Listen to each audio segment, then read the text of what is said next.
Hello students, another lecture based on the topic checking the correction of the equation. ठीक है, किस कोई भी अगर इक्वेशन दिया है हमारे पास तो उसका हम किस तरह से हम उसको रेक्टिफाई कर सकते हैं कि वो करेक्ट है कि नहीं, ठीक है, वो सेटिस्फाई कर रहा है कि नहीं, किसके बेस पे हम डायमेंशनल फॉर्मूलाज के बेस पे। तो इससे पहले हम लोगों ने देखा कन्वर्जन ऑफ यूनिट्स। अब हमारा जो सेकंड टॉपिक है वो क्या है, checking the correctness of the equation.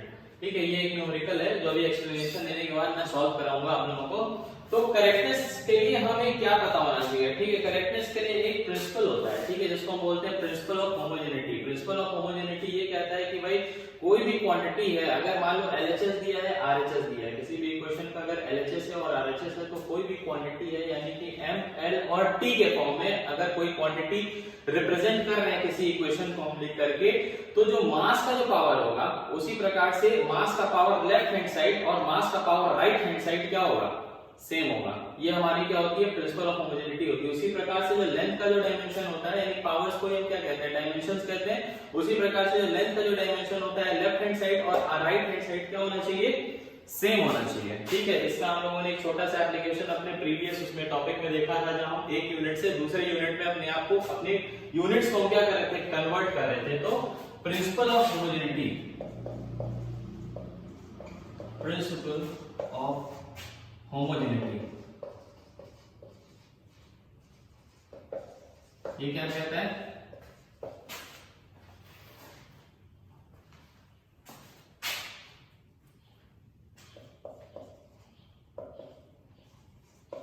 this states that dimension of all the quantities on both sides of an equation should be the same।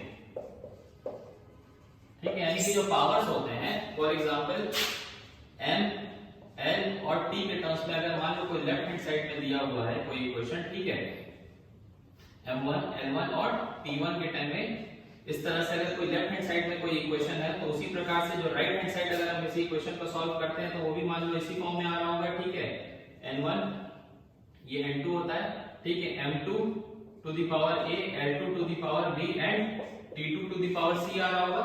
तो हमारे यही कह रहा है प्रिंसिपल ऑफ होमोजेनिटी हमें यही बताता है कि जो पावर्स हैं, ठीक है, किसके रिगार्डिंग, m1 के रिगार्डिंग m2 का, l1 के रिगार्डिंग l2 का और t1 के रिगार्डिंग t2 का, जो पावर्स है वो क्या होता है, सेम होता है। ठीक है, इसी को हम क्या बोलते हैं, डायमेंशंस कहते हैं। ठीक है, किसी भी फिजिकल इक्वेशन में कोई भी अगर हमें इक्वेशन दिया है, अगर वो करेक्ट है इक्वेशन, ठीक है, तो ये इसके जो डायमेंशन होंगे यानी इसके जो पावर्स होंगे वो क्या होंगे, सेम होंगे। क्लियर? लेट्स सी, एक न्यूमेरिकल हम देखते हैं, इसी के बेस पे हमें दे दिया है क्या, suppose we have to check the correctness of the equation. ठीक है, हमारे पास ये एक इक्वेशन है जिसका लेफ्ट हैंड साइड भी क्लियर है और राइट हैंड साइड भी क्लियर है। ठीक है, इसमें क्या है, m क्या है, मास है किसी बॉडी का, v क्या है, वेलोसिटी है, m क्या है, मास है, और g क्या है, एक्सेलरेशन ड्यू टू ग्रेविटी है, और h क्या है, किसी हाइट पे उसको वहां पे उसकी पोटेंशियल है। ठीक है, तो अब हमें इसको रेक्टिफाई करना है या देखना है कि ये इक्वेशन जो है करेक्ट है कि नहीं। ठीक है, तो इसमें हमें क्या अप्लाई करना होगा, प्रिंसिपल ऑफ होमोजेनिटी अप्लाई करना होगा। ठीक है, तो ये जो प्रिंसिपल होगा इस इक्वेशन में क्या करेंगे, हम अप्लाई करेंगे, क्योंकि फिजिक्स ऐसी चीज है कि अगर हम उसको न्यूमेरिकल में अगर अप्लाई करें तो ही उसका एप्लीकेशन हमें ज्यादा बेहतर तरीके से समझ में आता है। तो लेट्स सॉल्व दिस न्यूमेरिकल। इसमें क्या कह रहा है, हमें पता है कि m को हम किससे रिप्रेजेंट करते हैं, मास m का जो रिप्रेजेंटेशन होता है उसको किस सिंबल से डिनोट करते हैं, कैपिटल M से डिनोट करते हैं। उसी प्रकार से जो वेलोसिटी होता है उसको हम कैसे करते हैं, वेलोसिटी v को हम कैसे रिप्रेजेंट करते हैं, डिस्प्लेसमेंट अपॉन टाइम होता है, यानी कि l t to the power -1। Clear? उसी प्रकार से एक्सेलरेशन ड्यू टू ग्रेविटी क्या होता है, वो भी एक्सेलरेशन होता है, यानी कि मीटर पर सेकंड स्क्वायर होता है, यानी कि लेंथ पर t to the power -2। Clear? यानी कि g एक्सेलरेशन ड्यू टू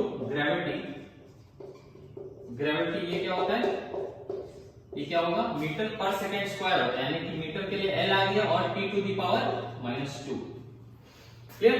और H के लिए तो सिंपल हम जानते हैं L होता है, ठीक है। H क्या है, हाइट है उसकी, ग्राउंड से या किसी भी चीज से अगर हम उसके रिस्पेक्ट में देखें तो क्या है, H इज द हाइट, ठीक है। H इज द हाइट जहां पे बॉडी प्लेस करी गई है, ठीक है। इसको हम सिंपली ऐसे ले सकते हैं। फिर तो अब हम इसको देखना है, इन सारी हमें क्वांटिटीज को, यानी कि इन सारे सिंबल्स को regarding fundamental and derived quantities हमें क्या करना है, पुट करना है इस इक्वेशन में। और इसको देखना है कि भाई जो लेफ्ट हैंड साइड का जो डायमेंशन फार्मूला है और जो राइट हैंड साइड का जो डायमेंशन फार्मूला है वो सेम आ रहा है कि नहीं। तो let's see, left hand side के लिए क्या होगा, ये तो भाई एक कांस्टेंट है, तो इसको हम क्या कर सकते हैं, नेग्लेक्ट कर सकते हैं, ठीक है। टू प्रूव फॉर देख सकते हैं, for half mv² is equal to mgh, ठीक है। तो लेट्स सॉल्व LHS फर्स्ट, ठीक है। Let's solve LHS। तो LHS में क्या है, हाफ mv² है, क्लियर। तो इसको जो हम सॉल्व करेंगे तो क्या लिख सकते हैं, हाफ का तो कोई भी भाई उसका कोई डायमेंशन नहीं होता है, ठीक है। तो उसको हम एज ए कांस्टेंट हम नेग्लेक्ट कर सकते हैं अपने कैलकुलेशन में। और m के लिए क्या हो जाएगा, कैपिटल M हो जाएगा। v के लिए क्या हो जाएगा, L t to the power -1, L t to the power -1, और इसका क्या होगा, स्क्वायर होगा।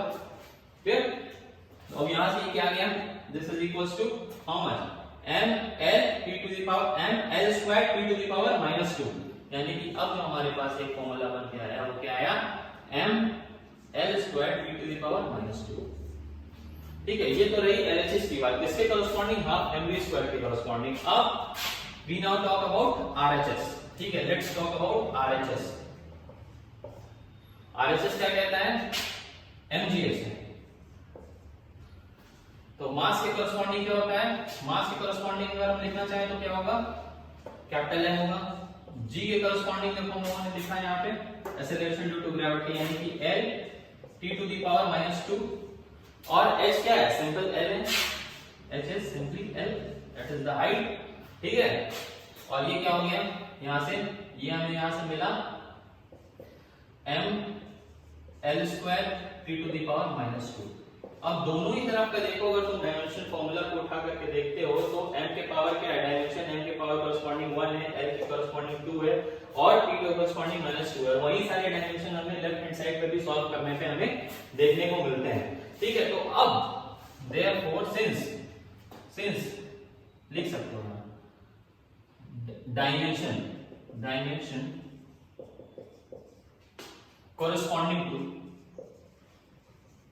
corresponding to m L and T are same, ठीक है, आर सेम, यानी कि प्रिंसिपल ऑफ होमोजेनिटी यहाँ क्या हो रही है, सेटिस्फाई हो रही है। जो स्टेटमेंट हमने पहले दिया वो यहाँ क्या हो रही है, सेटिस्फाई हो रही है। इसलिए हम क्या कह सकते हैं, hence our फॉर्मूला या इक्वेशन कह सकते हो, ठीक है। hence our equation is correct, ठीक है। तो अब यहाँ पे हमारा इक्वेशन जो दिया गया, कोई भी इक्वेशन हमें दिया जाए तो हम उसको डायमेंशन फॉर्मूला के बिहाफ में क्या कर सकते हैं, उसको रेक्टिफाई कर सकते हैं, और हम ये स्टेट कर सकते हैं कि जो हमारा इक्वेशन दिया है वो करेक्ट है कि नहीं।